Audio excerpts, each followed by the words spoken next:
तो स्टूडेंट्स कैसे हो आप सभी। जेईई मेन 2022 के बारे में आप सभी को जानकारी है कि यहाँ पे जो हमारा सेशन 1 होने वाला है और सेशन 2 होने वाला है, दोनों सेशन के एग्ज़ाम्स है वो बहुत ज़्यादा अटेम्प्ट्स में होने वाले हैं, मतलब बहुत ज़्यादा शिफ्ट में होने वाले हैं। मतलब अगर हम बात करें सेशन 1 की तो उसमें भी कम से कम 7 से 8 शिफ्ट है वो आपकी यहाँ पे कंडक्ट है वो कराई जाएगी, इससे ज़्यादा भला है।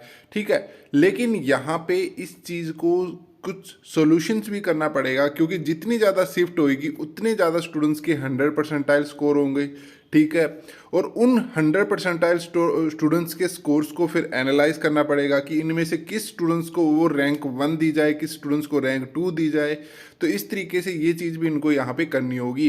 तो इस चीज़ के लिए यहाँ पे इन्होंने एक पॉलिसी है वो जारी की है, लेकिन हमेशा से ये पॉलिसी है वो जारी होती थी, जैसे टाई ब्रेकिंग कि मतलब जब दो स्टूडेंट्स का जब स्कोर है सेम स्कोर है वो हो जाए तो उनके फिर हिसाब से उनको किस तरीके से रैंक अप है वो किया जाए। ठीक है, तो इस बार कुछ चेंजेस किए गए हैं इसके अंदर, तो उसी के बारे में इस वीडियो के अंदर बात करेंगे। कुछ इंपॉर्टेंट चीज़ है जो इस बार ऐड की गई है। ठीक है, हालांकि वो चीज़ पहले हुआ करती थी लेकिन बाद में उस चीज़ को हटा दिया गया था, लेकिन अब उसको वापस फिर से उसके अंदर ऐड कर दिया गया है टाई ब्रेकिंग के अंदर। ठीक है, तो आप चीज़ें समझ गए होंगी कि जो सेशन 1 या फिर जो जेईई मेंस के इस बार एग्जाम्स होने वाले हैं उसके अंदर जिन जिन स्टूडेंट्स के अगर स्कोर सेम आएंगे, जैसे 3 स्टूडेंट्स के 100 परसेंटाइल आ गए, तो उनको किस तरीके से रैंक अप किया जाएगा कि किस स्टूडेंट्स को ज़्यादा रैंक दी जाएगी, किस स्टूडेंट्स को कम रैंक दी जाएगी। ठीक है, तो उसको मैं आपको भी अच्छे से एक्सप्लेन है वो कर देता हूँ। ठीक है, तो चलो शुरू करते हैं। तो सबसे पहले मैं आपको यहाँ पे बता दूँ कि इस चीज़ को काफ़ी तरीके से कैलकुलेट किया जाता है। ठीक है, और एक चीज़ और बता दूँ, इसको इसी तरीके से लाइन बाय लाइन बाय इसको कैलकुलेट वो किया जाएगा। फर्स्ट ऑफ ऑल ये देखा जाएगा कि उसके मैथ में स्कोर कितनी है। ठीक है, उसके हिसाब से उनको रैंक अप कर दिया जाएगा। फिर उसका फिजिक्स का देखा जाएगा, फिर उसका केमिस्ट्री में देखा जाएगा। ठीक है, अगर इन तीनों से भी उनको सोल्यूशंस नहीं निकलता कि उसकी कौन सी रैंक देनी चाहिए इन दोनों स्टूडेंट्स को, तो फिर उसके बाद यहाँ पे फोर्थ ऑप्शन लेके आते हैं। यहाँ पे कहते हैं कि व्हेन जो less ratio of number attempts incorrect answers followed by, मतलब किस स्टूडेंट्स ने सबसे कम इनकरेक्ट क्वेश्चन है वो अटेम्प्ट किए हैं, मतलब जिसने क्वेश्चन है वो गलत बहुत कम किए हैं, तो वो स्टूडेंट्स को फिर रैंक वो अप किया जाएगा। उसके बाद अगर ये चीज़ भी नहीं होती तो फिर ये चीज़ देखी जाएगी फिजिक्स केमिस्ट्री और मैथ के अंदर किस स्टूडेंट्स ने कम क्वेश्चंस को गलत किया है, तो उसके हिसाब से कर दिया जाएगा।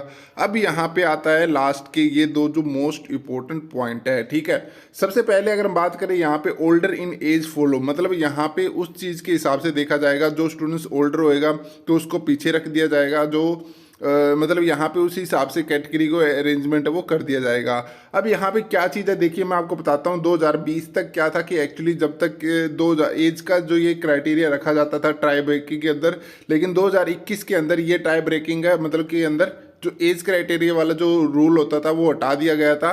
तो आज इस बार फिर से उस चीज़ को पॉलिसी को ऐड कर दिया गया है। तो इस बार अगर आपके जो परसेंटाइल्स वगैरह जो कैलकुलेट किए जाएंगे उसके अंदर आपकी रैंक अप रैंक डाउन की जाएगी जिस स्टूडेंट्स की, तो वो एज के हिसाब से भी की जाएगी। ठीक है, तो ये देख लेना है। बाकी application number in ascending order की, मतलब आपने कितने एप्लीकेशन फॉर्म वो फिल किए उस हिसाब से होगा।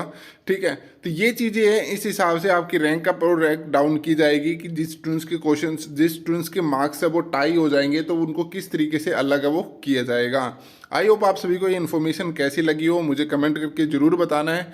ठीक है, तो thank you, keep learning and keep watching my channel.